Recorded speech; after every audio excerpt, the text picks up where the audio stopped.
Gizli paylar.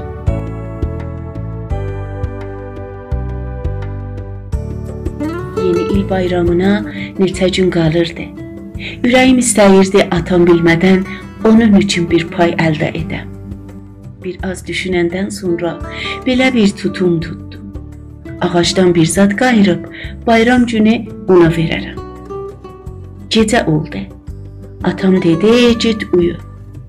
Atam bilmədən bir neçə ağac parçası və buçqunu götürüb otağıma getdim. Yoxlamaq yerinə buçqu ilə ağacların birini kəsməyə başladım. Birdən atamın ayaq səslərini eşitdim.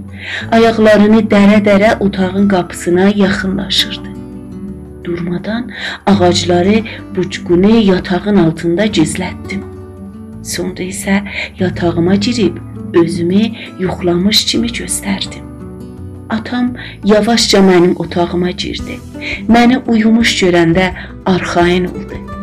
Gəldiyi kimi yavaşca qayıdıb qapını bağladı. Azca keçmədən bir sıra səslər eşidib düşündüm ki, atam buçqunu axtarır. Ayaqlarımın ucunda yeriyib qapının açar deşiyindən baxdım. Yanılmamışdım. Atam buçqunu gəzirdi. Buçqunu yatağın altından çıxartdım. Ayaqlarımı dərə-dərə gedib otağın qapısının yanını açdım. Açar yerindən atamı görürdüm.